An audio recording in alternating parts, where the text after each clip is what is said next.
Oke, lebih jelas ya. Bismillahirrahmanirrahim. Langsung kita mulai saja ya, berhubung sudah jam 19.33. Nanti untuk sistem pembelajarannya, nanti saya akan memaparkan sedikit terkait materi, kemudian akan ada pembahasan soal. Jadi nanti mohon partisipasinya ya.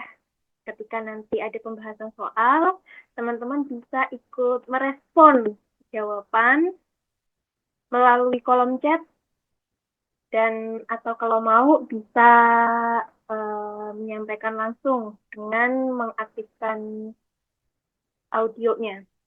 Kemudian untuk sesi tanya jawab nanti juga akan dibuka untuk yang memang ingin bertanya, bisa nanti setelah selesai pembahasan dari soal.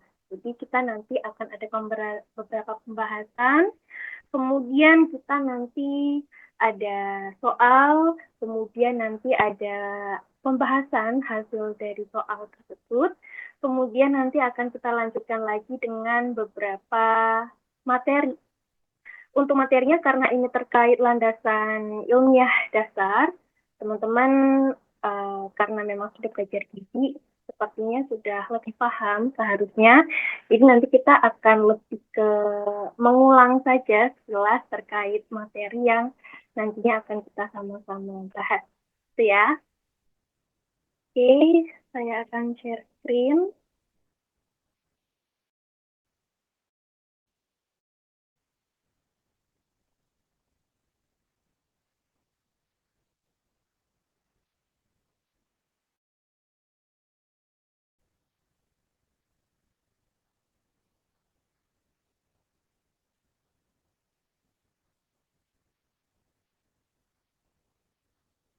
Oke, sudah terlihat belum ya?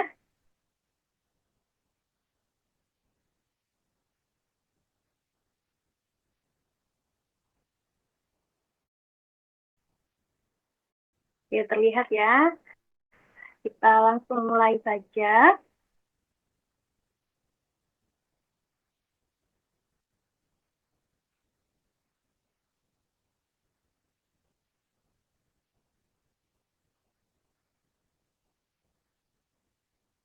Oke, untuk yang pertama akan kita bahas adalah terkait beberapa konsep gizi dasar yang bisa dilihat oleh teman-teman nantinya.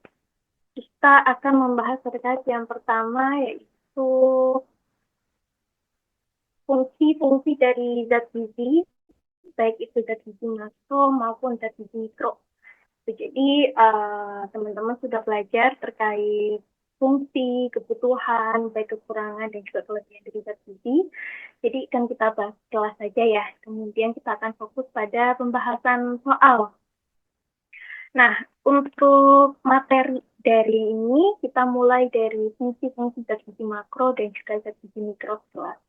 Jadi yang pertama tentunya teman-teman sudah tahu manfaat dari karbohidrat ya, yaitu sebagai sumber energi utama dalam kebutuhan kita sehari-hari, yang mana bisa didapatkan dari berbagai macam sumber karbohidrat, mulai dari kelompok serealia dan lain sebagainya. Dan juga sebagai uh, bahan utama kita untuk mendapatkan energi yang kita butuhkan untuk melakukan aktivitas sehari-hari.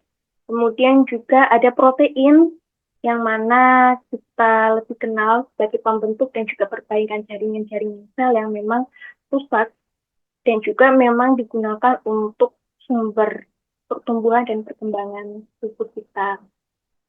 Kemudian protein juga digunakan sebagai produksi enzim dan hormon yang mana kita tahu terbentuknya enzim dan hormon ini juga membutuhkan atau melalui proses sintesis protein tadi. Kemudian yang ketiga lemak. Lemak kalau teman-teman masih ingat pelajaran dari SD ya, dia memang digunakan sebagai cadangan energi, kemudian juga melindungi organ-organ tubuh dan juga membantu penyerapan vitamin A, D, E, K atau vitamin yang larut dalam lemak. Kemudian kita bahas sekilas terkait fungsi-fungsi zat gizi mikro mikronutrien. Yang pertama ada vitamin A atau retinol yang mana Kita bisa mendapatkan vitamin A ini dari wortel, hati, kemudian berbagai macam sayuran hijau. Dan juga untuk vitamin A ini memiliki beberapa fungsi, antara lain ada antioksidan, kemudian juga untuk imunitas, kemudian juga membantu menjaga kesehatan mulai dari mata, supaya terhindar dari KVA atau kekurangan vitamin A, dan juga membantu kesehatan kulit serta membantu menjaga kesehatan reproduksi tubuh kita. Jadi kalau teman-teman persiapan untuk UKOM nih, untuk profesi ataupun untuk diploma, karena ini pelajaran yang sudah dasar sekali, jadi lebih kepada teman-teman mempelajari lebih dalam lagi supaya lebih mudah untuk mengingat. Jadi lebih ditingkatkan aja pemahamannya. Kemudian selanjutnya vitamin D, yang mana kita tahu vitamin D ini ada ergokalsiferol atau vitamin D2, dan juga ada kolekalsiferol atau vitamin D3, yang mana untuk D2 ini bisa didapatkan dari tumbuhan, contoh dari sereal.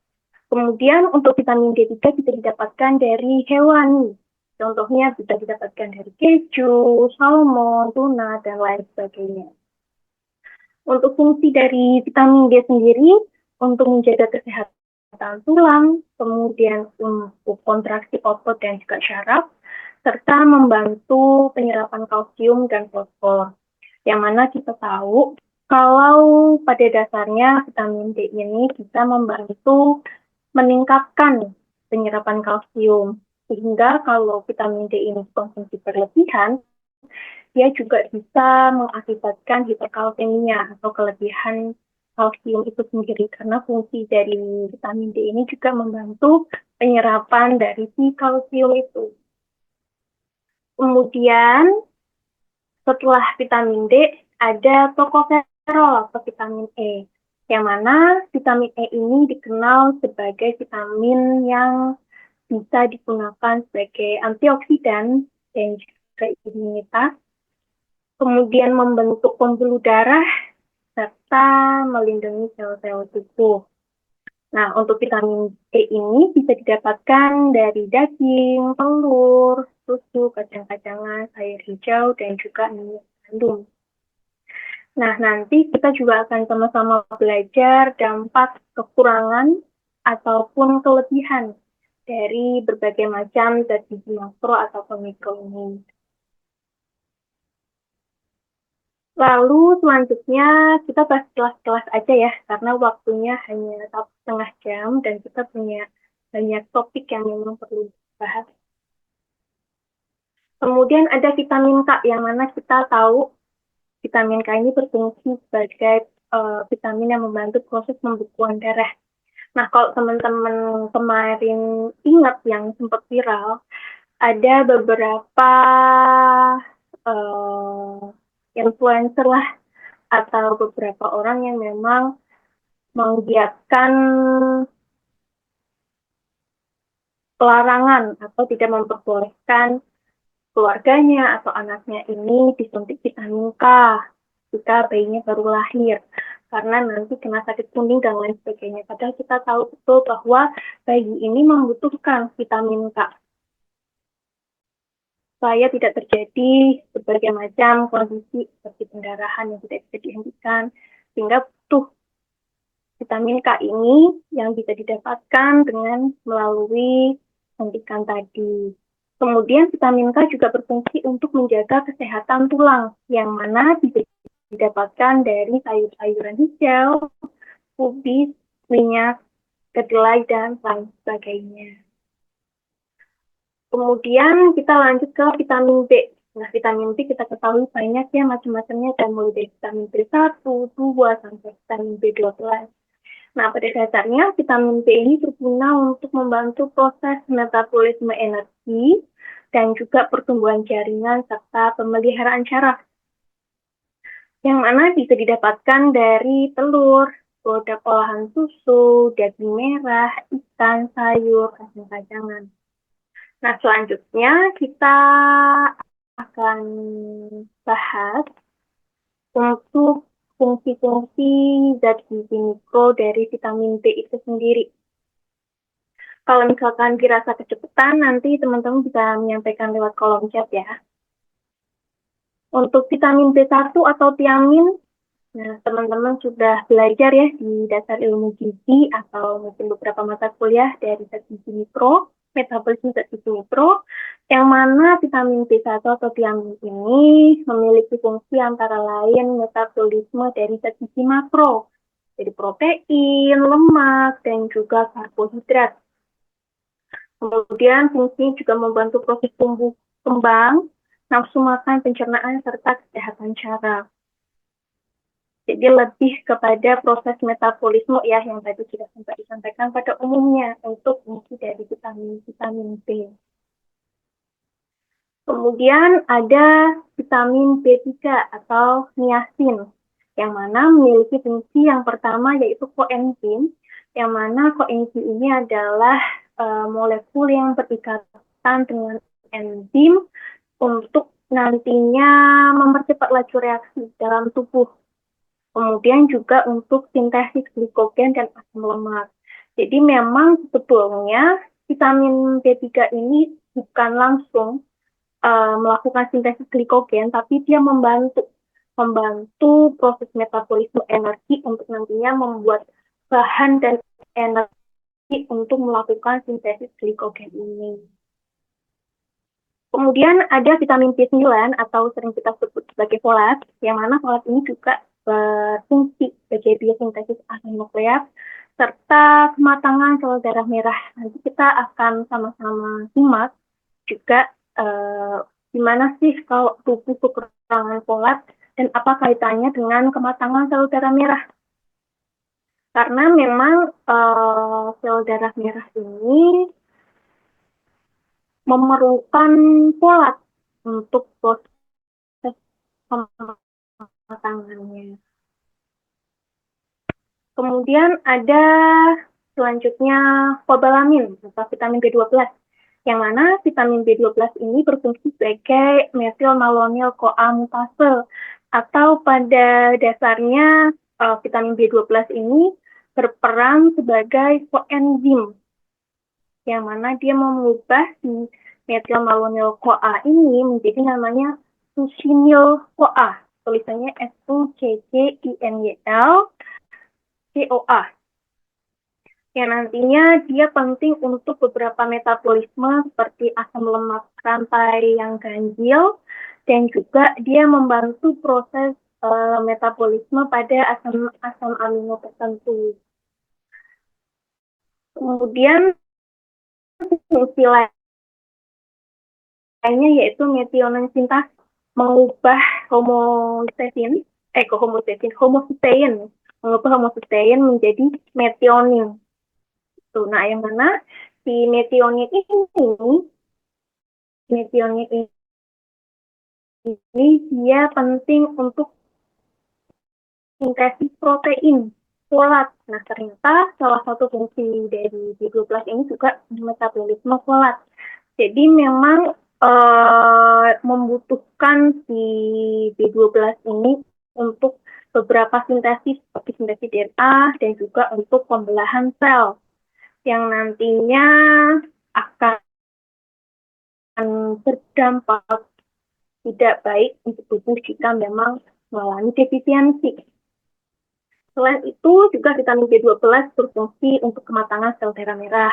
Jadi memang vitamin B12 dan juga vitamin B9 atau folat ini saling berkaitan dengan proses metabolismenya.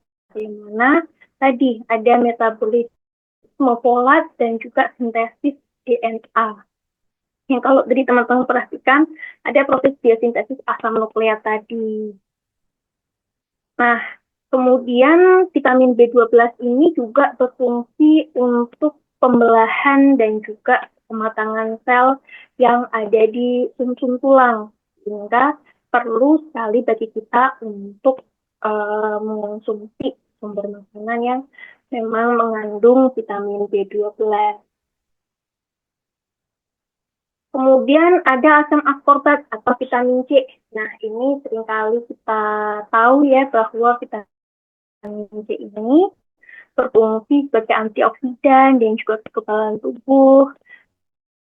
Kemudian manfaatnya meminimalisir munculnya tanda-tanda penuaan, serta membantu penyerapan zat besi. Nah, bisa didapatkan dari beberapa macam sumber, jeruk, tomat, pepaya, dan lain sebagainya. Nah, sekarang kita masuk ke mineral, mulai dari kita bahas ya berdasarkan struktur kimia dan jumlah yang dibutuhkan oleh tubuh. Nah, mineral sendiri terbagi dari mineral makro dan juga mineral mikro. Nah, untuk mineral makro, untuk rekomendasi kebutuhan tentu lebih besar ya dibandingkan yang mineral mikro. Untuk rekomendasi kebutuhan lebih dari 200 miligram hingga beberapa gram per hari ini. Jadi memang beda-beda. Kemudian untuk mineral makro ini berperan dalam fungsi pengaturan dan juga struktur tubuh. Antara lain mineral makro bisa teman-teman ingat ya, ada kalsium, kemudian juga ada natrium, ada fosfor, kalium, magnesium, dan juga ada fluorida. Nah, sedangkan untuk mineral mikro ini dibutuhkan dalam jumlah yang memang sangat sedikit. Walaupun dia sangat sedikit dan sangat kecil, tapi bukan berarti dia nggak dibutuhkan sama sekali. Jadi dia tetap dibutuhkan dalam jumlah yang sangat kecil, yaitu kurang dari 1 miligram per hari. Nah, kemudian untuk mineral mikro ini berperan dalam fungsi-fungsi tubuhnya juga dan berperan dalam metabolisme serta daya tahan tubuh. Nah, untuk beberapa contoh mineral mikronya, teman-teman bisa lihat ada mangan, ada tembaga, ada yodium, kemudian juga ada fluor, ada seng, kemudian juga ada selenium, ada molybdenum, dan juga ada Fe atau Fe. Nah, nanti kita juga akan sama-sama bahas sekilas ya terkait beberapa zat gizi, zat gizi, ya betul, beberapa mineral makro dan juga mikro. Nah, yang pertama ada kalsium atau Ca yang mana berfungsi sebagai pembentukan tulang dan juga gigi. Nah, untuk sumbernya bisa didapatkan dari susu, kemudian olahan-olahan dari susu, keju contohnya, kemudian ada ikan, kacang-kacangan, dan lain sebagainya. Kemudian ada zinc, yang mana memiliki fungsi sebagai antioksidan, kemudian membantu penyembuhan luka, dan juga pertumbuhan. Nanti kita bisa sama-sama simak untuk sumber dari zinc sendiri. Ini bisa didapatkan dari daging merah, kemudian ada hati, ada kerang, kemudian ada biji-bijian dan juga serelia. Nah, selain zinc, ada contoh zat gizi mikro, terutama dari mineral, yaitu Fe, zat besi yang mana dia berfungsi membentuk hemoglobin di dalam darah, yang bisa teman-teman dapatkan dari konsumsi daging merah, kemudian sayur-sayuran hijau, brokoli, kemudian bayam, serta ada didapatkan dari ikan, ayam, telur, dan lain sebagainya. Nah, kemudian selain zat besi, ada yodium yang mana berfungsi untuk mengatur fungsi kelenjar tiroid. Nah, nanti kita juga akan belajar bagaimana jika terjadi defisiensi atau kekurangan pada yodium. Untuk dampaknya jika kekurangan bisa sampai mengakibatkan tingkat kemarahan yang lebih ya, seperti nanti akan kita bahas. Dan ini bisa didapatkan dari sumber-sumber laut, ikan laut, rumput laut, dan tentu bisa didapatkan dari garam, yang mana teman-teman juga sudah tahu bahwa garam ini yang sekarang ada sudah diperkaya dengan yodium. Nah, yodium juga bisa didapatkan dari bayam, serta brokoli, dan juga stroberi, dan lain sebagainya. Kemudian, bisa teman-teman lihat ya, untuk lebih mudah, sumber vitamin dan mineral bisa didapatkan dari mana? Contohnya nih untuk buah dan sayur. Buah dan sayur ini kaya akan vitamin A, C, E, K, kemudian B5, B9, C, A, S, E, kalium, magnesium, mangan. Kemudian untuk biji-bijian ini kaya akan vitamin B1, B6, B7, folat, kolin, kalsium, dan lain sebagainya. Kemudian ada ikan dan makanan laut, mulai dari vitamin B1, B7, E, D, iodin, kalsium, dan lain sebagainya yang nanti teman-teman bisa akses ya, bisa dibaca nanti setelah selesai adanya materi ini dan juga pembahasan soal dan jawaban. Kemudian ada juga susu dan produk olahannya yang kaya akan vitamin B2, kalsium, B12, kalsium, kalium, magnesium, dan lain sebagainya. Kemudian daging dan telur kaya akan zat besi, vitamin D, vitamin B7, B1, dan lain sebagainya. Serta kacang-kacangan. Di kelompok kacang-kacangan ini mungkin tidak terlalu banyak sering dikonsumsi ya. Kalau saya penelitian beberapa tahun lalu terkait konsumsi kacang-kacangan di kelompok anak sekolah dasar, bisa dibilang tidak sebanyak konsumsi kelompok pangan lainnya. Padahal dia juga kaya akan sumber vitamin dan mineral seperti B7, B9, B6, kalsium, dan lain sebagainya.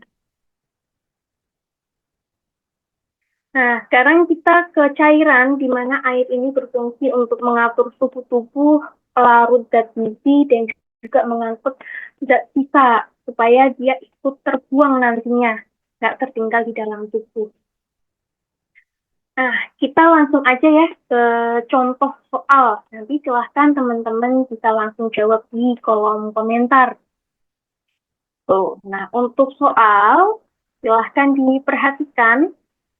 Seorang anak dirawat di RS karena demam berdarah dengan imunoglobulin G dan imunoglobulin M untuk tinggi positif. Hasil pemeriksaan trombositnya di bawah normal. Kemudian dietitian melakukan monef asupan zat dietnya. Nah, menurut teman-teman, asupan zat gizi apa sih yang perlu diperhatikan pada kasus di atas? Apakah A. Karbohidrat, B. Protein, C. Cairan, D. Lemak, E. Serat. Oke, yang lain ditunggu jawabannya. Nanti akan kita bahas. Oke, ada yang jawab B. Protein. Yang lainnya?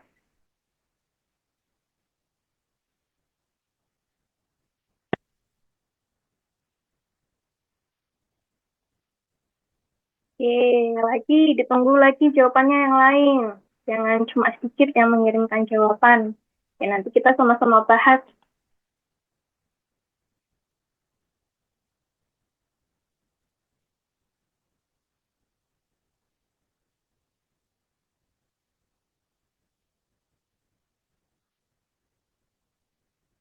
Oke, protein, protein, protein, protein. Oke, langsung aja kita lihat jawabannya ya.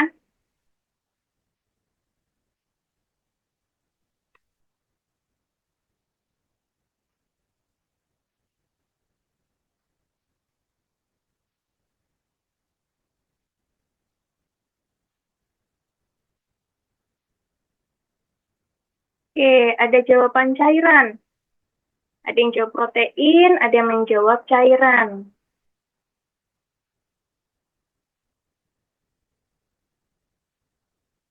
Oke, jadi jawabannya adalah B, protein. Nah, alhamdulillah banyak yang menjawab benar ya. Langsung aja kita bahas nih, kenapa jawabannya protein.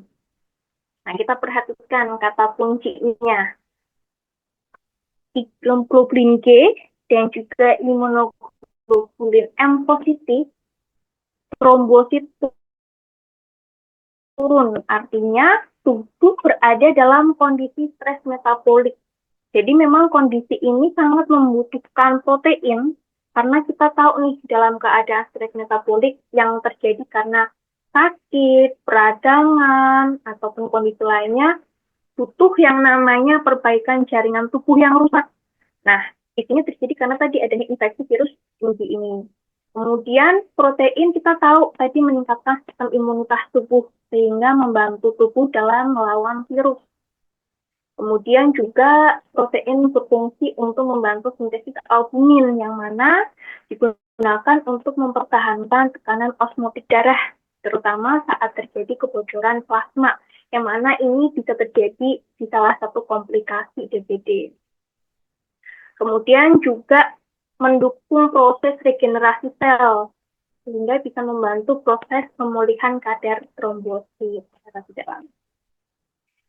Alhamdulillah banyak yang betul ya. Nanti kita akan sama-sama simak contoh-contoh soal lainnya. Kemudian contoh soal yang kedua. Tadi kita bahas zinc, fungsi utama zinc di dalam tubuh berikut, yaitu kecuali A. Sintesis DNA dan RNA, B. Proses penyembuhan luka, C. Metabolisme hormon tiroid, D. Fungsi sistem imun, dan E. Antioksidan. Silahkan dijawab.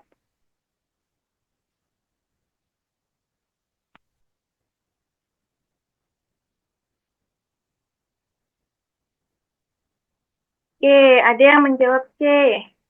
C, C, C. Yang lain ada yang punya jawaban berbeda. Ada yang menjawab D. Fungsi sistem imun.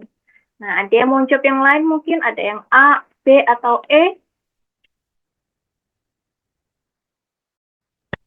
Kita tunggu bentar lagi. Yang lain, jangan jadi silent reader. Sayang banget udah ikut, udah bayar. Ada contoh-contoh pembahasan soal. Nanti latihan juga teman-teman menjawab. Karena kita tahu UKOM kan ada waktunya untuk menjawab. Jadi silahkan teman-teman menjawab mumpung bisa. Jadi kita sama-sama belajar. Dan kemudian kita sama-sama membahas jawaban dari soal ini. Oke, yang lain? Oke, ada yang menjawab C lagi. Ada yang jawab A, sintesis DNA dan RNA.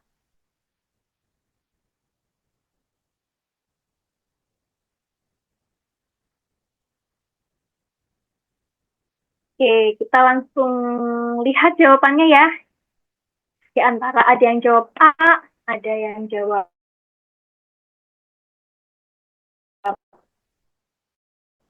apa tadi? C. Zinc dalam tubuh berikut ini adalah kecuali C. Metabolisme hormon tiroid. Nah, tadi kalau teman-teman ingat, kita bahas hormon tiroid ini di bagian apa? Ya, kita sama-sama simak pembahasannya. Nah, metabolisme hormon tiroid tadi kita bahas ketika kita membahas fungsi dari mineral iodin atau yodium. Sedangkan fungsi mineral zinc antara lain mulai dari sintesis DNA dan RNA, proses penyembuhan luka, fungsi sistem imun, dan juga antioksidan. Ini jawabannya, kecuali metabolisme hormon tiroid. Alhamdulillah banyak yang benar, masih banyak yang ingat jawaban yang kita sudah sama-sama bahas tadi. Oke, alhamdulillah. Kemudian contoh soal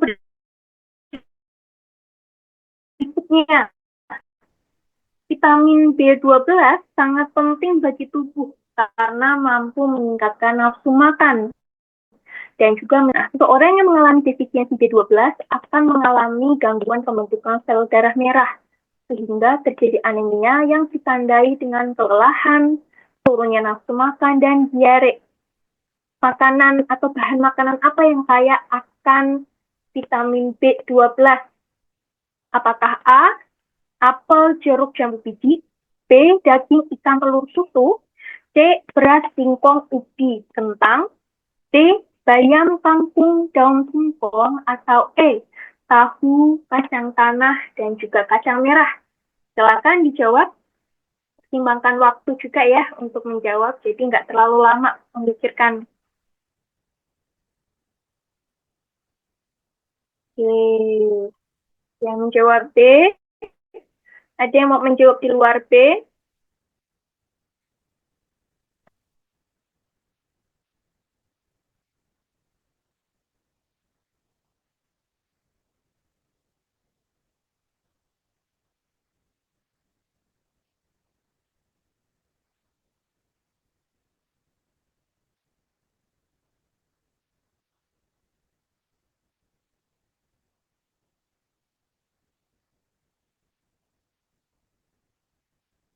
Sudah, yang lain? Harus sedikit yang jawab nih, yang lainnya kemana?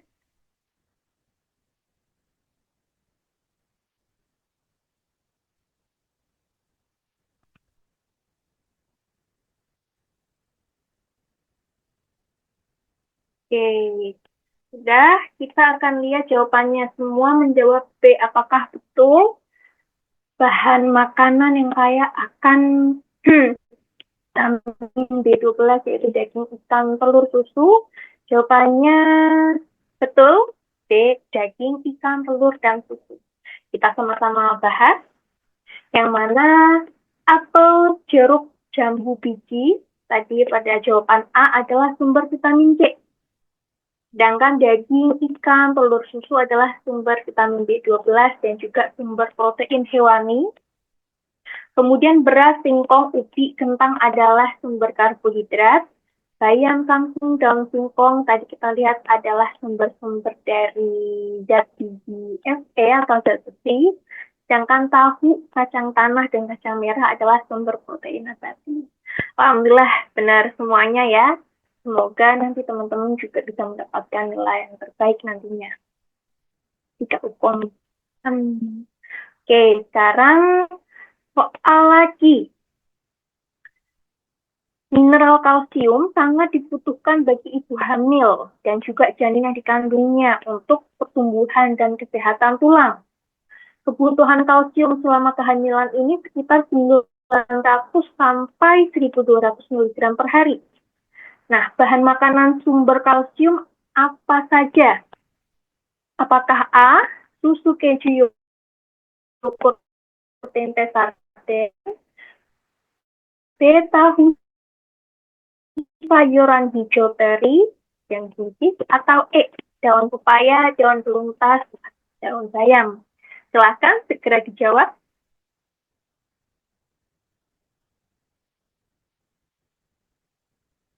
Oke, banyak yang langsung menjawab ya. Jawabannya A. Yang lain ada jawaban yang berbeda?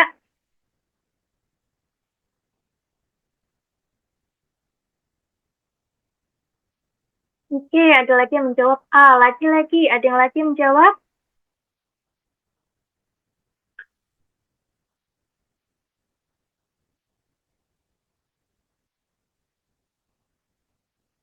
Oke, langsung saja kita lihat jawaban yang betul apa.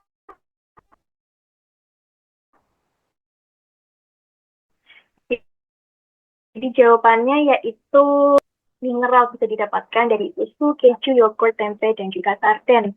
Nah, kita tahu bahwa kalsium ini tadi berperan ya sebagai pertumbuhan tulang dan juga gizi janin dan juga membantu adanya proses perkembangan janin yang baik juga serta butuh dibutuhkan kalsium ini untuk mengurangi resiko-resiko ketika kehamilan.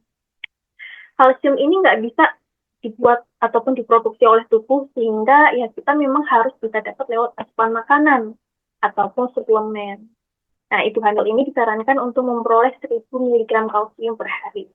Nah, untuk ibu hamil sendiri biasanya diresepkan oleh dokter selain konsumsi kalsium dari makanan juga biasanya berikan suplemen kalsium tambahan untuk bisa memperoleh kalsium sampai 1.000 mg per harinya.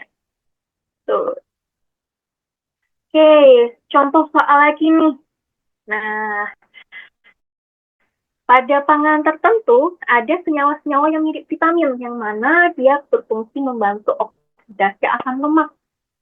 Dia juga berfungsi membantu pembakaran dan mencegah terbentuknya lemak dalam tubuh. Senyawa ini banyak ditambahkan pada beberapa produk yang memang tujuannya untuk menurunkan berat badan. Nah, kalau teman-teman ingat atau tahu, nama senyawa apa sih yang dimaksud dalam pernyataan di soal nomor 5 ini? Apakah A, L-karnitin? Apakah B, kolin?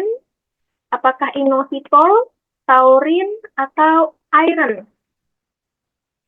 Silakan langsung dijawab.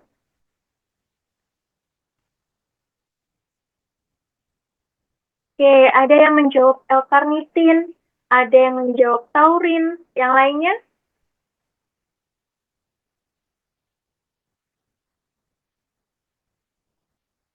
Oke, ada yang menjawab taurin lagi.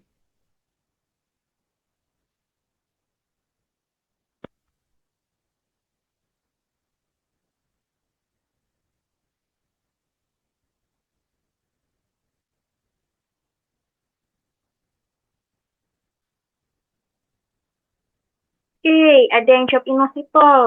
Ayo, ayo, jawab lagi. Kita sama-sama bahas nanti yang betul apa.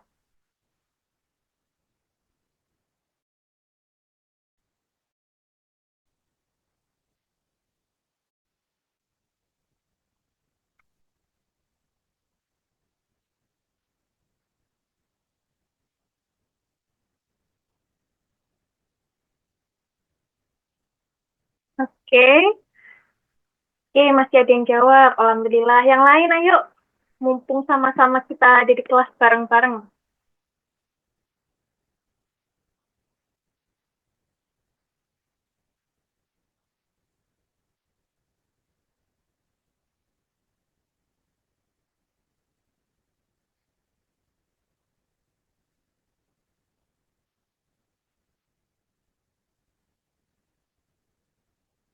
Oke, kita sama-sama bahas ya. Jadi apa jawabannya? Apakah L-karnitin, apakah inositol, apakah taurin, atau mungkin tidak ada yang dijawab oleh teman-teman, kolin, ataukah iron. Jadi jawabin.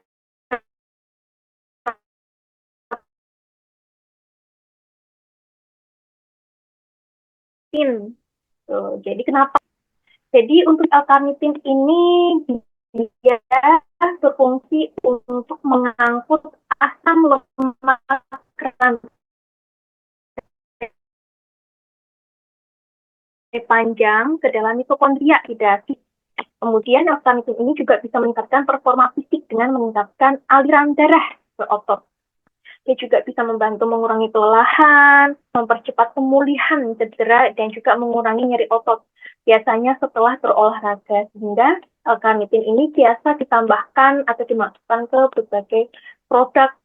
Terutama mungkin teman-teman pernah lihat beberapa produk itu ada kandungan L-karnitinnya yang biasanya dikonsumsi oleh orang-orang yang memang mengikuti program khusus baik itu gym atau olahraga-olahraga tertentu.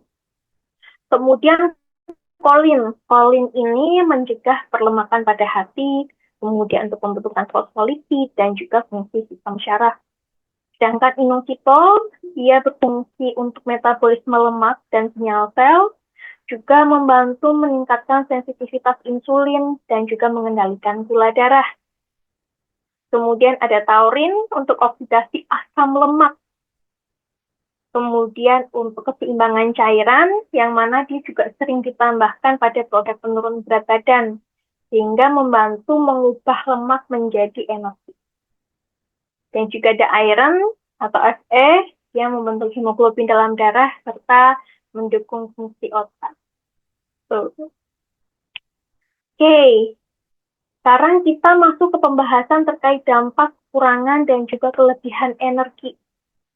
Untuk dampak kekurangannya, teman-teman juga sudah banyak membaca ya, sudah banyak belajar. Dampaknya antara lain bisa terjadi kondisi marasmus, penurunan berat badan drastis, hingga lebih mudah lelah dan juga lemas ataupun lemah. Untuk kelebihan energi sendiri, ada obesitas, peningkatan berbagai risiko penyakit seperti DM, hipertensi, hiperkolesterolemia, dan juga berbagai sindrom metabolik. Kemudian untuk protein, kekurangannya teman-teman juga sudah banyak membaca ya di dasar gizi ataupun penentuan status gizi. Defisiensi bisa mengakibatkan kwashiorkor, marasmus, hingga gangguan pertumbuhan. Karena teman-teman tadi juga sama-sama kita udah membaca ya, kalau protein ini sangat penting untuk pertumbuhan. Dan juga bisa terjadi penurunan daya tahan tubuh, sehingga mudah sekali terinfeksi atau mudah sekali tertular penyakit.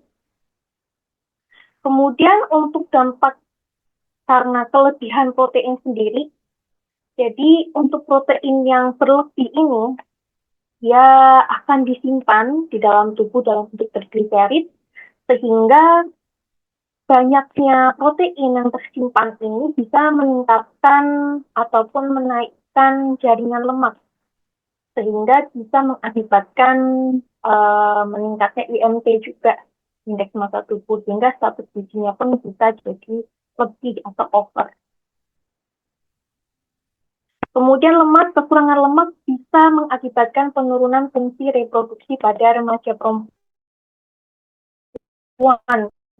sehingga mengakibatkan gangguan siklus menstruasi.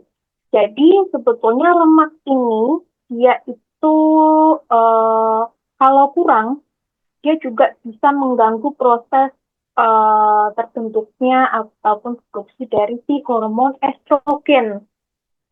Mana kita tahu hormon estrogen ini berperan penting pada proses fungsi reproduksi, sehingga menurunnya hormon estrogen ini bisa mengakibatkan gangguan siklus menstruasi. Sedangkan kelebihan lemak bisa mengakibatkan sama seperti protein ya, kelebihan lemak ini pun juga nantinya akan disimpan, tapi disimpan di jaringan adiposa. Nah, karena kelebihan lemak yang tersimpan ini bisa mengakibatkan kenaikan IMT, sehingga status gizi pun lebih dan meningkatkan resiko berbagai penyakit penyerta. Kemudian karbohidrat jika kurang bisa mengakibatkan mau nggak mau tubuh harus melewati proses gluconeogenesis. Jadi lemak dan protein yang ada di dalam tubuh diambil karena nggak ada karbohidrat yang masuk. Sehingga karena lemak tubuh dan protein di dalam tubuh ini digunakan terus-menerus, akhirnya bisa mengakibatkan kejadian HFP serta hipoglikemik.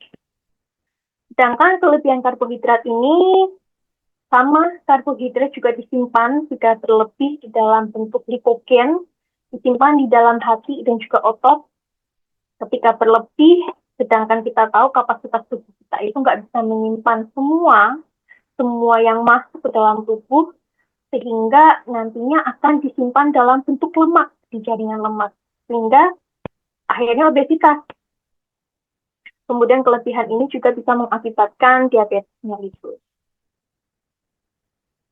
Nah, selanjutnya kita membahas dampak kelebihan dan juga kekurangan dari berbagai macam zat gizi lain. Contohnya vitamin A atau retinol, yang mana vitamin A ini jika kurang bisa mengakibatkan night blindness atau rabun senja.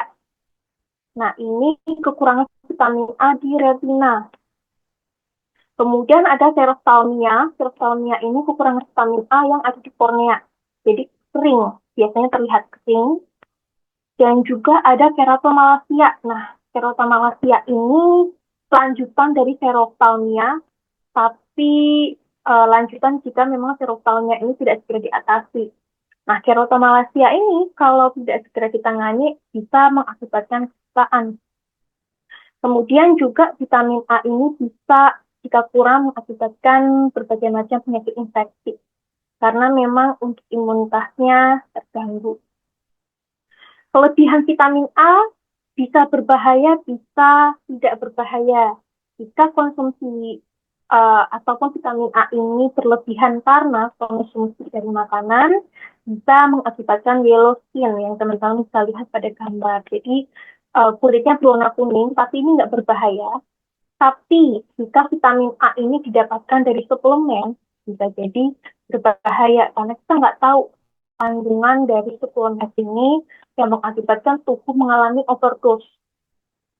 Kemudian juga untuk vitamin A ini bisa mengakibatkan cacat pada tulang dan juga cacat pada bayi yang memang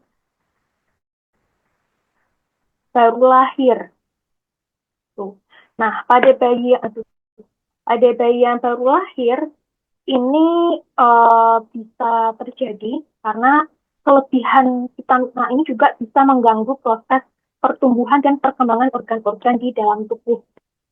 So, begitupun juga dengan cacat pada tulang. Jadi memang konsumsi vitamin A ini ada batasnya, tidak boleh berlebihan. Begitupun juga dengan zat gizi lainnya. Kemudian vitamin D jika kurang bisa mengakibatkan riket atau rakitis, osteomalacia, dan juga osteoporosis. Rakitis dan osteomalacia ini kondisinya sama, di mana tulang mengalami perlunakan, jadi dia menjadi lebih lunak. Bedanya, rakitis ini pada anak-anak, sedangkan osteomalacia pada orang dewasa. Sedangkan osteoporosis ini kondisi di mana kepadatan tulang ini berkurang. Jadi lebih, bahasanya lebih mudah keropos, rapuh. Sedangkan dampak kelebihannya, salah satunya ada hiperkalsemia atau kelebihan kalsium. Seperti yang tadi udah sempat kita sama-sama simak, bahwa salah satu fungsi vitamin D ini untuk membantu penyerapan dari si kalsium. Jadi kalau vitamin D-nya berlebihan, penyerapan kalsium pun juga jadi berlebihan, sehingga terjadi kelebihan kalsium dalam tubuh. Kemudian ada mual muntah, lemah, dan juga ada poliuria. Jadi poliuria itu kondisi di mana tubuh jadi lebih sering produksi urin. Nah, hal ini juga bisa terjadi karena ginjal, karena tadi proses hipokalsemia terjadi, mau nggak mau ginjalnya kerja lebih keras lagi nih, supaya bisa membantu proses pengeluaran yang berlebihan tadi. Nah, kalau memang tidak segera diselesaikan permasalahan ini atau masih terus-menerus terjadi, bisa mengakibatkan kerusakan pada si ginjal tadi, karena dia harus kerja keras. Jadi bisa terjadi nefrotoksisitas, kerusakan ginjal, atau gagal ginjal, menurunnya fungsi ginjal. Kemudian vitamin E jika kekurangan bisa mengakibatkan penurunan fungsi kekebalan tubuh. Kemudian fragile red blood cells atau dari kata fragile ya, rapuh. Jadi sel darah merah itu lebih rapuh lagi karena kurangnya vitamin E. Kita tahu bahwa vitamin E ini juga berperan karena manfaat antioksidan, sehingga jika vitamin E ini kurang, bisa mengakibatkan sel darah merah ini lebih fragile atau lebih mudah rapuh. Dan dalam waktu lama bisa mengakibatkan kebutaan dan juga gangguan jantung. Untuk kelebihan vitamin E bisa terjadi sakit kepala, kelelahan, mual, dan lain sebagainya. Kemudian vitamin K. Vitamin K tadi kita sudah membahas ya terkait pembukuan darah, sehingga kurang bisa mengakibatkan gangguan pembukuan darah. Jadi ketika kita jatuh, misalkan luka itu darah sulit sekali untuk berhenti. Atau apalagi kalau kasusnya ada orang kecelakaan. Atau kasusnya banyaklah di mana membutuhkan proses pembukuan darah, tapi justru darah tidak bisa berhenti. Kemudian kelebihannya untuk dosis tinggi bisa mengurangi efektivitas dari obat antikoagulan, di mana obat antikoagulan ini mencegah terjadinya pembekuan darah. Kemudian vitamin B1, dampak kekurangan vitamin B1 yaitu beri-beri. Dulu di tahun awal 2000-an masih sering banget nih kasus beri-beri yang ditandai dengan biasanya pembengkakan pada kaki. Kemudian juga ada early symptoms atau tanda-tanda gejala awal seperti nafsu makan berkurang, kemudian juga susah berjalan karena tadi ada pembengkakan pada kaki yang teman-teman bisa lihat nih gambarnya nih. Jadi kalau dia ditekan, ada jejaknya, ada bekasnya. Kalau kita kan harusnya ditekan nih kulit, harusnya langsung segera balik, tapi di kondisi beri-beri ini enggak. Kemudian ada vitamin B3 atau niacin. ketika kekurangan atau defisiensi B3 ini bisa mengakibatkan pellagra, yang mana pellagra ini dikenal dengan gejalanya yaitu 3D, diare, dermatitis, bisa teman-teman lihat gambarnya, ataupun demensia. Nah, ketika vitamin B3 defisiensinya ini tidak segera ditangani, bisa berujung bahkan di dampak yang lebih buruk lagi yaitu death atau kematian. Sehingga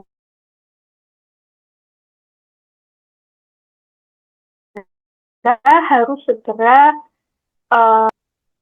kemudian folat. Nah, dampak kekurangan dari folat ini bisa teman-teman perhatikan cukup banyak ya. Ada anemia jenis atau tipe megaloblastik.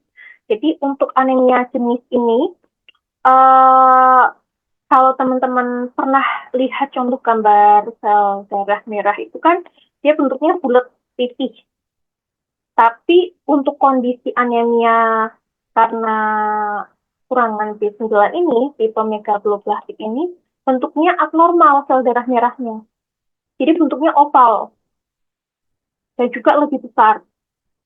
Kemudian dampak kekurangan vitamin B9 lainnya yaitu terjadinya neural tube defect atau cacat tabung saraf. Nah, dalam beberapa case bisa terjadi pinna bifida, jadi masalah pada tulang belakang, jadi nggak sempurna atau bisa jadi terbelah. Kemudian ada kondisi anencefali, jadi pembentukan tengkoraknya itu juga nggak sempurna. Atau bisa terjadi encephalocele. Jadi kalau ini kondisinya bagian jaringan otak atau pelindungnya itu tuh keluar dari si tengkoraknya. Karena memang nggak sempurna kondisi tengkorak ini. Jadi muncul bagian otak dan juga pelindungnya, selat pelindungnya. Kemudian juga bisa mengakibatkan non-neurologic birth defect, jadi di luar NCD atau di luar cacat tabung saraf, contohnya kayak bibir sumbing, seperti itu. Nah, itu juga bisa diakibatkan karena kekurangan vitamin B9. Kemudian juga ada homocysteine dan juga ada kanker. Kemudian dampak defisiensi dari vitamin B12 ada anemia perniciosa.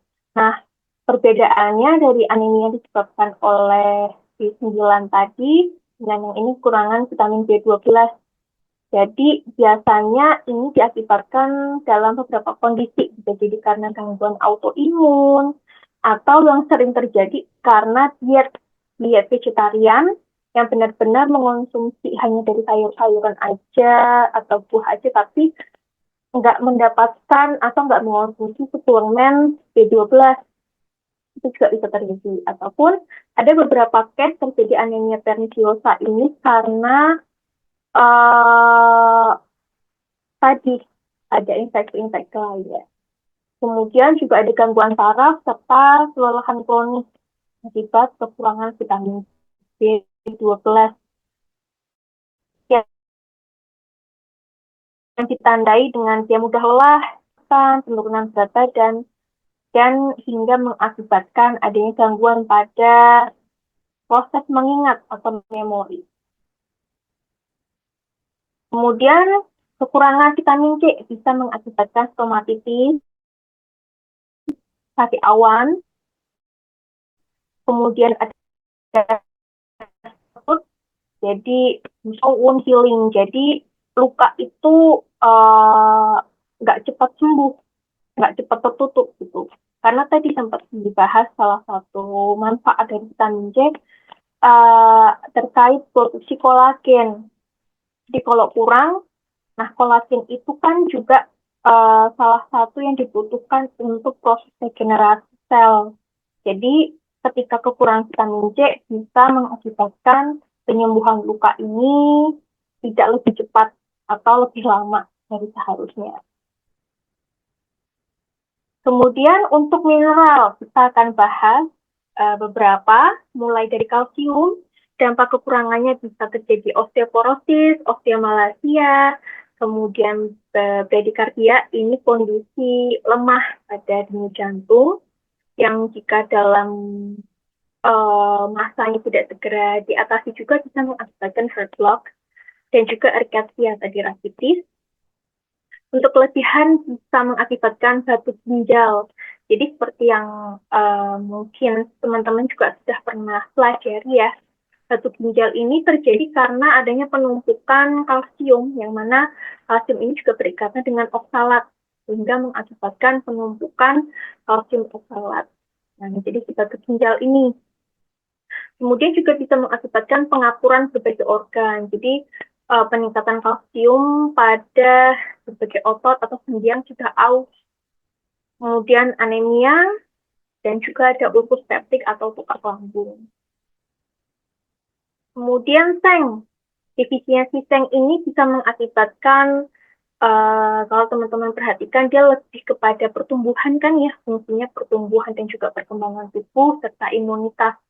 Sehingga dampak kekurangannya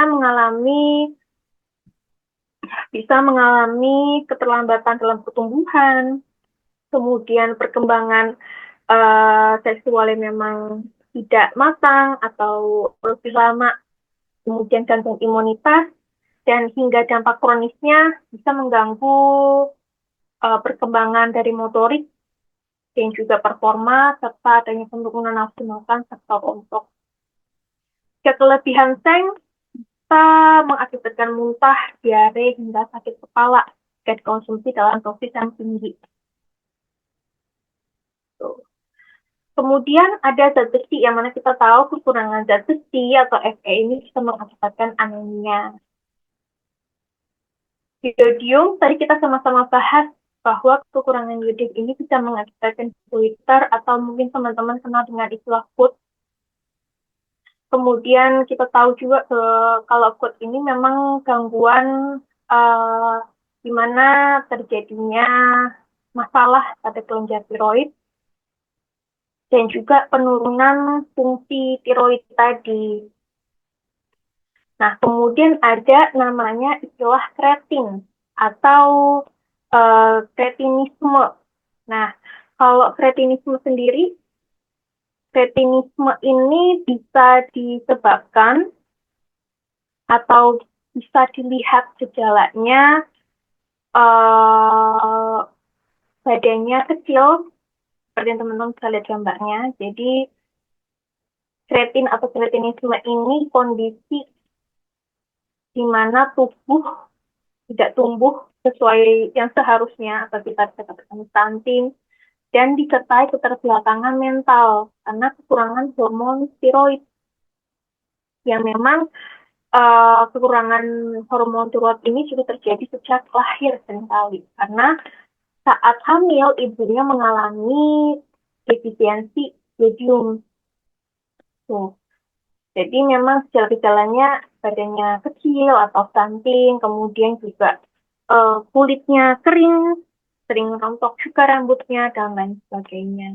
Dan yang paling terlihat tadi keterlambatan dalam pertumbuhan dan juga perkembangan dari segi pertumbuhan fisik dan juga perkembangan kognitifnya. Nah, sekarang kita masuk ke contoh soal. Seorang dietitian mendatangi seorang balita berinisial AF. Berdasarkan laporan, ia nggak hadir. Si anak ini nggak hadir pada pemberian vitamin A di bulan Februari dan Agustus bilang vitamin A. Nah, setelah lihat kondisi balita, ia tampak mengalami kekurangan vitamin A yang ditandai dengan bagian putih mata kering, kemudian juga kusam, terasa tebal, gatal, dan berkerut. Istilah yang bisa digunakan untuk menggambarkan kondisi ini disebut A. Serosis konjungtiva, B. Bercak pitot, C. Serosis kornea, D. Keratomalacia, atau E. Ulcerasi kornea. Silakan dijawab sekarang.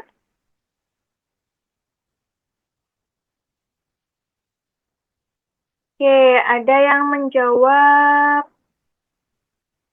A.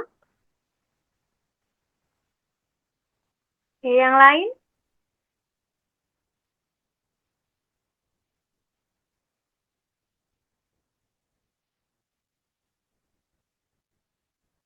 Yap, yang lain biar kita bisa segera bahas.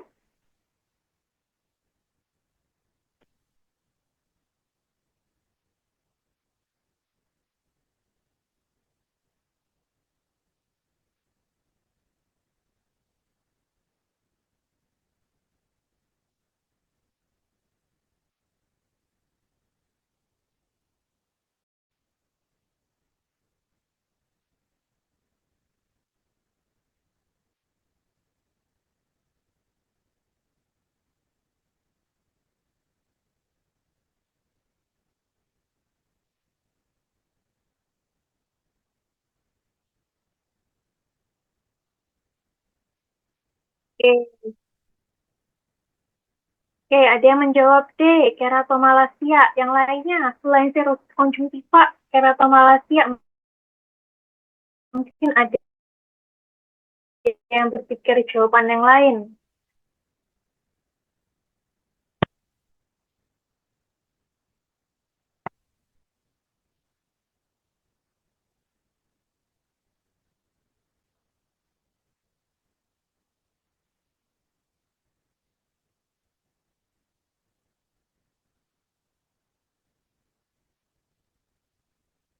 Oke, kita langsung lihat ya jawabannya. Jadi jawabannya adalah A, serosis konjungtiva.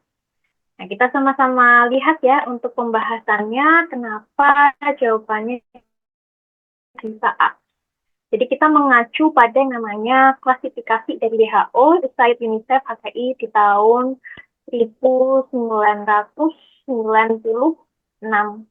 Jadi ada beberapa tanda dan juga gejala klinis kekurangan vitamin A menurut klasifikasi tersebut, yang mana ada buta senja tadi atau blindness tadi, night blindness, kemudian ada serosis konjungtiva, yaitu kekeringan pada selaput lendir mata. Nah, ada beberapa kondisi dan gejala klinis juga, contohnya ada serosis konjungtiva, tapi disertai bercak diptot, ada serosis kornea juga, yang mana itu kekeringan pada selaput dinding mata, ada namanya keratomalacia tadi, dan juga ulcerasi atau borok kornea, kurang dari sepertiga permukaan kornea, ada juga yang lebih dari sepertiga permukaan kornea, dan yang lain-lain. Bisa teman-teman lihat di sini contoh gambarnya. Nih, ini contoh serosis konjungtiva. Kemudian ini bercak diptot nih, kelihatan. Kemudian ada serosis kornea. Kemudian ini tadi, keratomalacia, ulcerasi kerata kornea, yang mana kurang dari sepertiga dari permukaan kornea. Kalau ini yang lebih dari sepertiga permukaan kornea, kemudian ada pembentukan jaringan parut kornea juga. Jadi macam-macam. Jadi nanti teman-teman bisa sama-sama nanti perhatikan lagi ya macam-macam kondisi di mana terjadi defisiensi vitamin A atau KVA yang mengakibatkan pada beberapa kondisi pada mata dari si pasien ini. Oke. Sekarang kita langsung ke pembahasan selanjutnya terkait asam amino esensial dan juga non esensial. Jadi untuk asam amino ini teman-teman juga sudah tahu ada dua ya, esensial dan non esensial. Yang mana asam amino esensial ini nggak bisa diproduksi dalam tubuh, yang mana memang harus didapatkan dari makanan. Sedangkan asam amino non esensial dia bisa diproduksi dalam tubuh.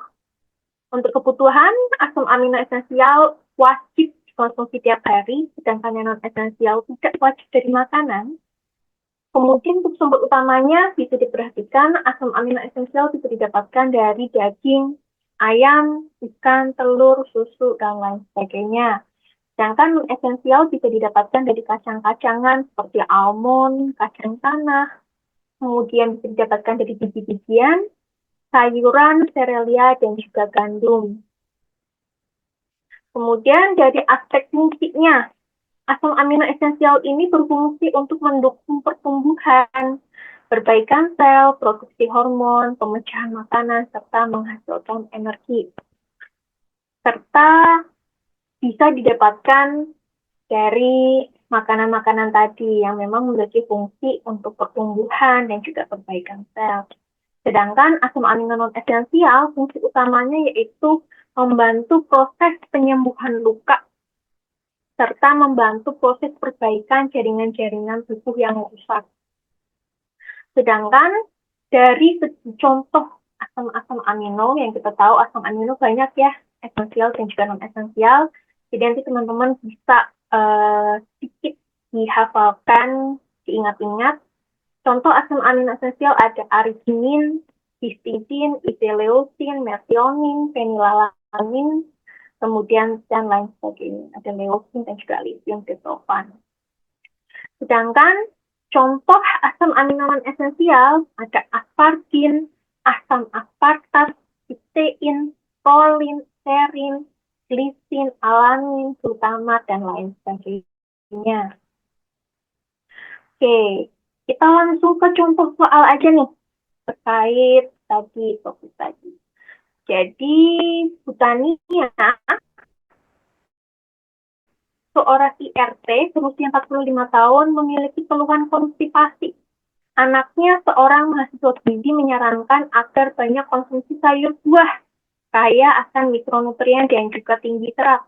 Nah, mana di bawah ini nggak termasuk mikronutrien? Apakah A, silikon? Apakah B, molybdenum? Apakah C, tokoferol?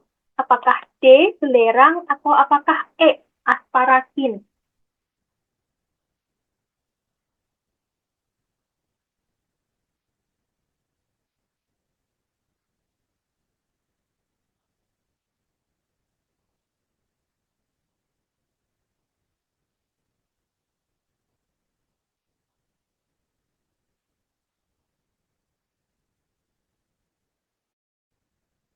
Oke, semuanya jawab E. Ada yang jawab yang lain? Apa udah yakin jawabannya E semua?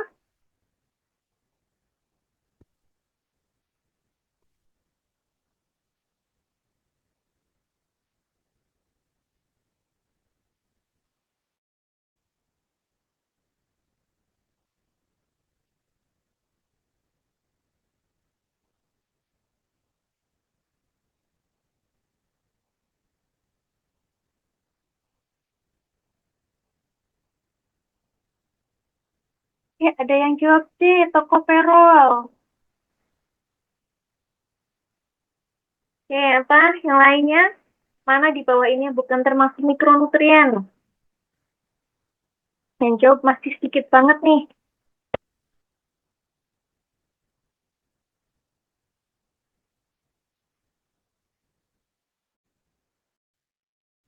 Oke, kita sama-sama lihat jawaban yang betul. Apakah jawaban teman-teman yang menjawab asparagin ataukah ada yang menjawab betul yaitu tokoferol? Jadi jawaban yang betul adalah asparagin. Amino tadi yang teman-teman bisa perhatikan tadi di soal sebelumnya, atau soal pembahasan sebelumnya. Jadi kita tahu bahwa mineral dan vitamin ini adalah golongan mikronutrien. Sedangkan asparagin ini tadi asam amino yang merupakan pecahan dari protein. Silikon, kemudian juga molybdenum ini adalah bagian dari mineral, sedangkan tokoferol adalah vitamin E. Jadi jangan sampai kecelik sama istilah-istilah lain dari nama-nama vitamin. Tuh, vitamin B1, B2, mereka itu punya istilah-istilah lain. Vitamin C, vitamin E. Jadi jangan sampai nanti salah karena ada istilah yang tidak diketahui. Tuh. Oke, sekarang kita masuk ke pembahasan terkait.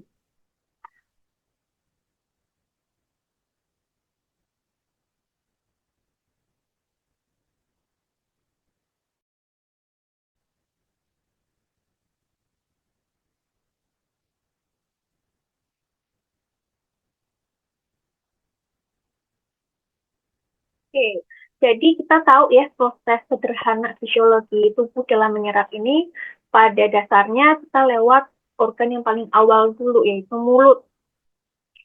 Yang mana nggak ada atau bisa jadi sedikit yang bisa diserap. Kemudian untuk mulut ini adalah tahapan pencernaan awal yang dimulai dari pencernaan awal karbohidrat oleh amilase saliva, dibantu oleh saliva. Kemudian kita masuk ke tahap esofagus. Di sini nggak ada zat gizi yang diserap, jadi memang hanya sebagai saluran penghubung aja antara bagian atas dan juga mulai masuk ke bagian lambung. Kemudian di bagian lambung ada zat gizi yang bisa diserap, yaitu ada air, alkohol, dan juga beberapa obat. Di sini pun juga ada proses pencernaan protein, di mana protein dicerna oleh namanya pepsin. Dan juga ada penyerapan-penyerapan minimal lain. Kemudian masuk ke bagian usus halus. Jadi dari lambung halus ada zat gizi yang diserap cukup banyak, mulai dari glukosa, fruktosa, galaktosa, ada asam amino, asam lemak, monogliserid, vitamin, mineral, air, elektrolit. Yang mana memang usus halus ini adalah tempat utama dalam penyerapan zat gizi. Kemudian setelah dari usus halus masuklah ke usus besar, yang mana penyerapan ini lebih kepada penyerapan sisa air dan juga elektrolit, serta mulai adanya pembentukan feses. Jadi yang diserap di usus besar ya memang sisa-sisanya aja kayak air, kemudian adanya elektrolit seperti natrium, klorida, ada vitamin K dan juga biotin. Kemudian masuk ke rektum, ini udah bukan lagi masuk tahapan penyerapan zat gizi, tapi lebih kepada tempat penyimpanan feses sebelum dia keluar ke tempat pembuangan masing-masing. Jadi sederhananya seperti itu ya untuk proses penyerapan zat gizi. Teman-teman juga sudah belajar di proses metabolisme zat gizi makro, mikro, dan juga dasar. Jadi ini kepada proses remembering atau mengingat aja. Nah, sekarang kita masuk ke pembahasan terkait zat anti gizi. Jadi ada topik di dasar gizi ya. Salah satu contohnya yaitu zat anti gizi. Jadi ada beberapa macam zat yang mana dia bisa membuat terhambatnya beberapa proses penyerapan. Contoh asam fitat. Asam fitat ini ada di biji-bijian dan juga kacang-kacangan. Kita tahu biji-bijian dan kacang-kacangan ini bermanfaat. Tapi dia juga punya asam fitat yang mana memiliki efek terhadap tubuh, yaitu menghambat penyerapan zat besi, seng, dan juga kalsium. Nah, efek ini bisa diminimalisir dengan cara perendaman, fermentasi, ataupun pemanasan dari zat-zat yang didapatkan dari sumber biji-bijian dan juga kacang-kacangan ini. Kemudian oksalat. Oksalat ini bisa menghambat penyerapan kalsium dan juga magnesium. Dia didapatkan di bayam, teh, coklat, ataupun kacang tanah. Untuk mengurangi efek ini bisa dilakukan proses memasak, kemudian direbus, lalu sisanya ini airnya dari proses rebusan ini dibuang. Kemudian tanin, nah ini yang seringkali ditemukan pada teh, kopi, anggur. Teman-teman juga sudah tahu bahwa mengakibatkan terhambatnya penyerapan zat besi. Sehingga cara mengurangi efek dari tanin ini terhadap tubuh yaitu dengan mengurangi konsumsi yang dilakukan berdekatan dengan makan. Jadi kalau misalkan makan enak nih, lagi makan bakso, makan apapun, ya jangan langsung sambil minum es teh atau minum kopi yang seger-seger. Masih ada yang lain yang bisa diminum. Air putih contohnya. Kemudian ada goitrogen. Nah, goitrogen ini mengganggu fungsi tiroid dengan menghambat penyerapan iodium. Nah, seringkali kasus uh, goitrogen yang mana dia seringkali ditemukan pada kelompok-kelompok seperti cruciferae ya, kubis, kukoli, gitu. Kemudian juga ada lobak. Nah, kalau dulu kasus ini seringkali ditemukan di daerah yang memang tidak dekat dengan laut dulu. Jadi nggak mengonsumsi makanan-makanan laut ataupun garam. Kemudian untuk zat goitrogen ini karena mengakibatkan efek tadi bisa dikurangi dengan cara dimasak. Jadi memang bukan yang dikonsumsi ala-ala mentah, tapi memang harus diolah dengan dimasak. Kemudian ada protease inhibitor didapatkan atau ditemukan di kacang kedelai dan juga kacang-kacangan, yang mana ini bisa mengakibatkan penghambatan pada enzim pencernaan protein. Bisa dikurangi efeknya dengan pemanasan ataupun perebusan. Kemudian ada lektin, ini bisa mengiritasi usus dan juga menghambat penyerapan zat gizi, sehingga untuk mengurangi efek ini perlu direndam dan dimasak hingga matang. Jadi kalau teman-teman lihat dari berbagai zat anti gizi ini, cara mengurangi efeknya memang harus diproses, bukan yang langsung dikonsumsi gitu aja mentah. Kemudian ada saponin. Saponin ini ternyata bisa mengganggu penyerapan nutrien juga dan bahkan bisa merusak sel usus. Sehingga perlu proses untuk mengurangi efeknya, yaitu dicuci dan juga dimasak. Kemudian alkaloid. Alkaloid ini bersifat toksik kalau jumlahnya besar. Jadi memang seperti yang sudah kita sering sama-sama pelajari ya, pada dasarnya gizi itu sesuatu yang perlu dikonsumsi apapun itu secara seimbang, tidak kurang dan juga tidak berlebihan. Oke, kita bahas contoh soal dan bisa teman-teman jawab.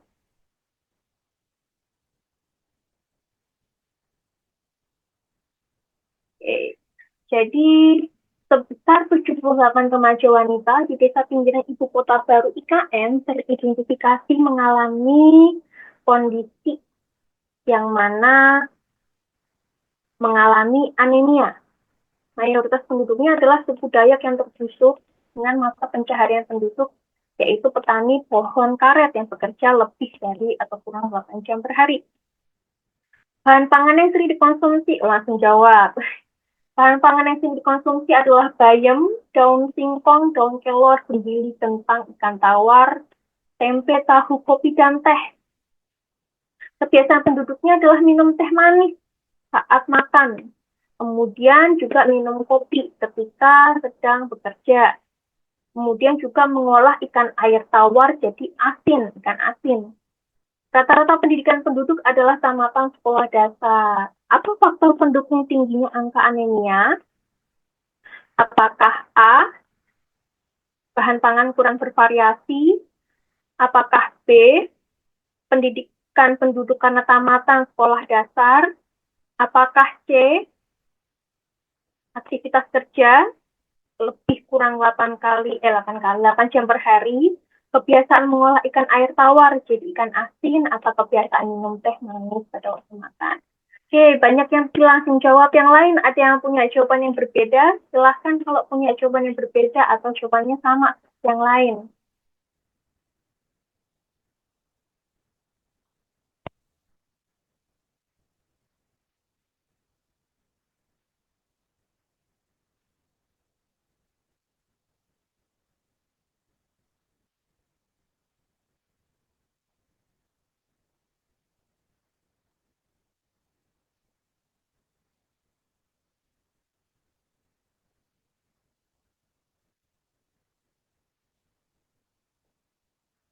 Oke, jadi jawabannya kebanyakan E ya. Oke, kita lihat apakah jawabannya memang betul. Oke, jawaban yang betul adalah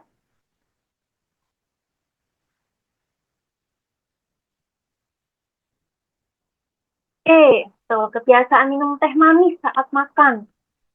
Jadi sebetulnya kita tahu nih tadi makanan-makanan yang disebutkan ada bayam, daun singkong, ikan dan lain sebagainya ini sebetulnya mengandung zat besi dan bisa mencegah anemia.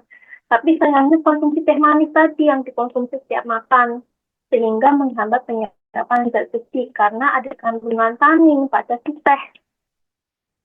Jadi tanin ini nanti dia akan bereaksi dengan zat besi non-heme yang mana nanti dia akan membentuk senyawa tanin besi nggak larut dalam air sehingga susah diserap oleh usus halus. Jadinya penyerapan zat besi turun drastis, terutama zat besi non-heme.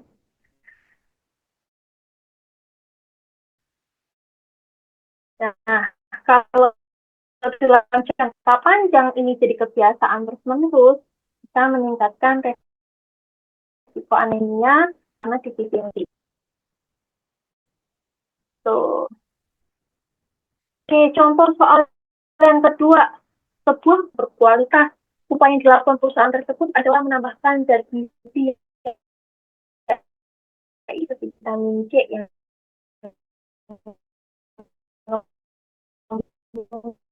kemungkinan hilang saat pengolahan tersebut. Apakah B, fortifikasi? Apakah C, enrichment? Apakah suplementasi atau komplementasi?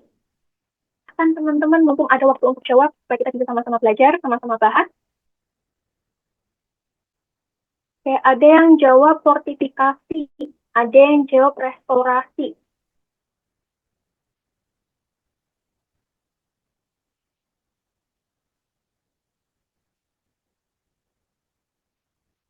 Oke, udah banyak yang menjawab ya. Kebanyakan jawabannya adalah B. Apakah betul fortifikasi atau justru enrichment, restorasi, implementasi, atau komplementasi? Jadi jawabannya adalah B. Fortifikasi. Jadi fortifikasi ini penambahan satu atau lebih zat gizi ke dalam pangan yang memang bertujuan meningkatkan tingkat konsumsi dari zat gizi yang ditambahkan untuk meningkatkan status gizi populasi. Serta digunakan untuk menghapus dan mengembalikan defisiensi dan dia mengembalikan zat gizi yang hilang dengan jumlah seperti semula. Itu fortifikasi kan memang tujuannya untuk meningkatkan konsumsi zat gizi yang ditambahkan sehingga meningkatkan kualitas status gizi di populasi tersebut.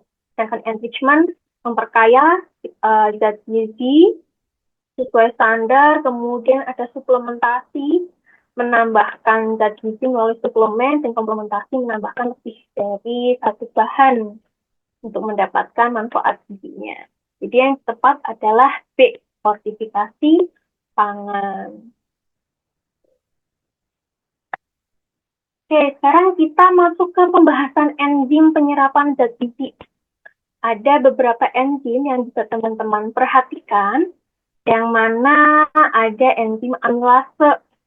Yang mana enzim amilase ini dihasilkan oleh kelenjar ludah, kemudian zat yang dicerna yaitu amilum, sehingga menghasilkan maltosa. Nah, untuk tempat penyerapan tadi kita sudah belajar fisiologi sederhana ya, bahwa tempat penyerapan utama itu ada di bagian usus halus. Sedangkan di amilase ini tempat penyerapannya sama di usus halus, tapi di bagian jejunum dan juga ilium. Di bagian tengah dan juga bagian bawah dari usus halus. Kemudian ada amilase pankreas, yang mana ini adalah enzim yang dihasilkan oleh pankreas. Kemudian zat yang dicerna antara lain ada karbohidrat kompleks, hasil pencernaannya juga maltosa, kemudian ada maltase, dihasilkan oleh organ dinding usus halus, kemudian zat yang dicerna ada maltosa dan menghasilkan glukosa. Kemudian ada laktase yang sama, dia dihasilkan dari dinding usus halus, kemudian zat yang dicerna adalah laktosa yang menghasilkan glukosa dan juga galaktosa. Nanti bisa teman-teman baca juga ya berbagai macam enzim penyerapan zat gizi ini. Kemudian selain itu ada sukrase, ada pepsin, tripsin, dan juga ada renin. Yang mana sukrase ini zat yang dicerna adalah sukrosa yang menghasilkan glukosa dan juga fruktosa. Kemudian ada pepsin. Nah, pepsin ini organ penghasilnya yaitu lambung, yang mana juga dibantu oleh HCl. Yang dicerna adalah protein dan hasil pencernanya berupa peptida. Jadi lebih enak ya sebetulnya kalau kita lihat lewat organ langsung, tapi ini contoh kelas aja untuk teman-teman untuk pemahaman. Kemudian ada enzim tripsin, organ penghasilnya yaitu pankreas. Kemudian zat yang dicerna yaitu peptida menghasilkan asam amino. Kemudian ada enzim renin. Nah, organ penghasilnya itu lambung bayi. Benar. Kemudian juga ada lipase lambung, lipase pankreas, dan juga nuklease. Yang mana lipase lambung ini organ penghasilnya lambung, sedangkan lipase pankreas dan nuklease ini organ penghasilnya adalah pankreas. Untuk lipase lambung, zat yang dicerna ada trigliserid yang menghasilkan asam lemak plus gliserol. Begitupun juga dengan lipase pankreas, zat yang dicerna lemak dan hasil pencernaannya yaitu asam lemak dan juga gliserol. Sedangkan nuklease, zat yang dicerna adalah DNA dan juga RNA, dan hasil pencernaannya yaitu nukleotida. Insya Allah teman-teman bisa belajar ini ya, enzimnya apa, yang menghasilkan organ apa, zat yang dicerna apa, dan menghasilkan apa. Oke, sekarang kita ke contoh soal. Seorang anak dibawa oleh ibunya ke puskesmas dengan keluhan menderita diare setelah konsumsi susu sapi. Dietitian melakukan pemeriksaan, ternyata anaknya menderita laktosa intoleran. Dietitian menyarankan ibu si anak ini mengganti jenis susu yang dikonsumsi. Nah, jenis susu apa yang diberikan ke anak? Apakah whole milk? Apakah low fat milk? Skim milk, susu kambing, atau susu kacang kedelai? Oke, ayo. Waktunya sudah jam 9 kurang 1 nih. Silahkan teman-teman jawab semua sebelum nanti kita tutup. Oke, semuanya di kolom chat menjawab E. Apakah ada yang punya pertimbangan menjawab yang lain selain kacang kedelai?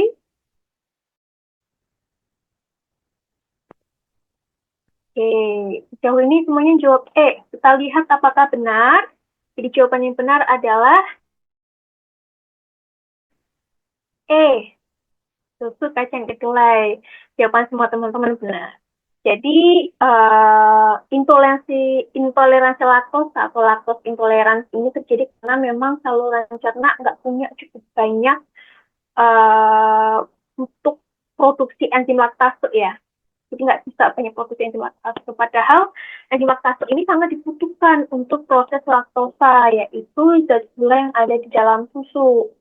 Normalnya enzim laktase ini akan memecah laktosa dalam susu menjadi glukosa dan galaktosa di dalam usus.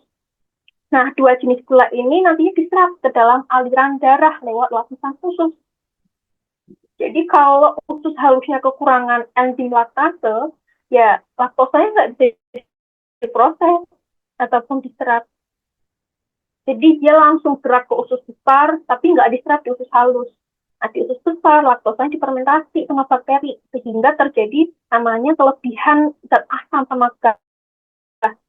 Makanya terjadi kondisi yang mana anaknya itu kerasa nggak nyaman karena tadi kelebihan zat asam dan juga gas berlebihan. Nah, ini salah satu gejala laktos intoleran. Nah, laktosa ini jenis gula yang banyak terdapat di susu hewani dan juga produk olahan.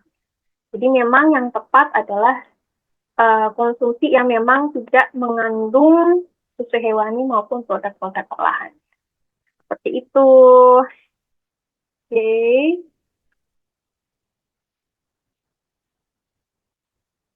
Okay. Terima kasih sudah mengikuti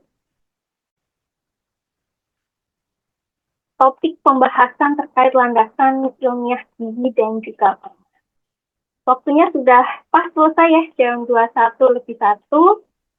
Kira-kira sebelum kita tutup ada yang mau ditanyakan dulu mungkin sebelum kita tutup?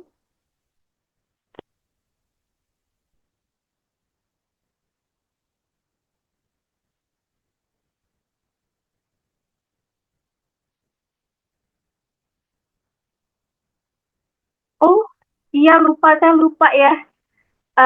Ada presensi yang perlu diisi. Betul-betul, sebentar ya.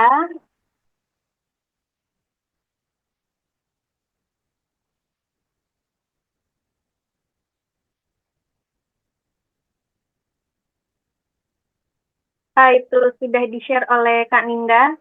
Duh, maaf ya lupa ya. Silakan diisi presensinya di link yang sudah di-share oleh Kak Ninda. Bisa segera diisi ya sebelum nanti akan kita tutup.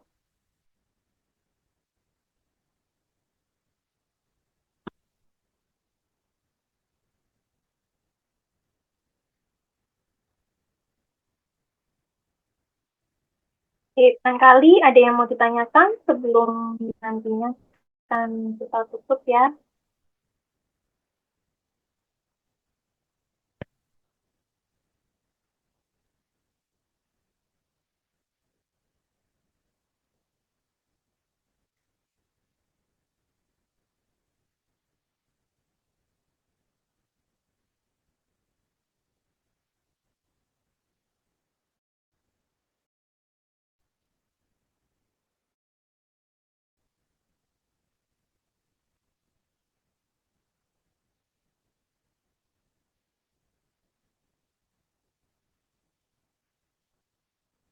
Oke, kalau memang tidak ada yang ditanyakan, Sepertinya bisa kita tutup ya.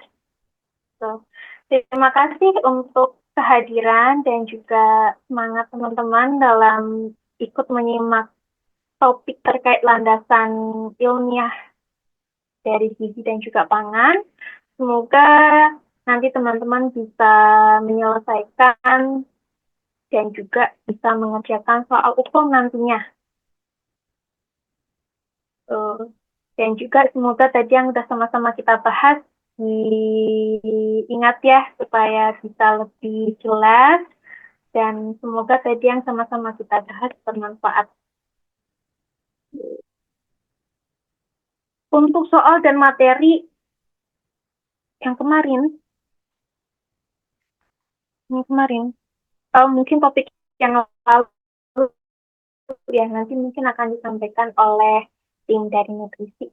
Tapi untuk soal dan materi, untuk pembahasan dari hari ini sampai beberapa hari ke depan nanti akan dibagikan oleh tim nantinya. Itu ya. Kalau tidak ada yang ditanyakan, kita bisa akhiri.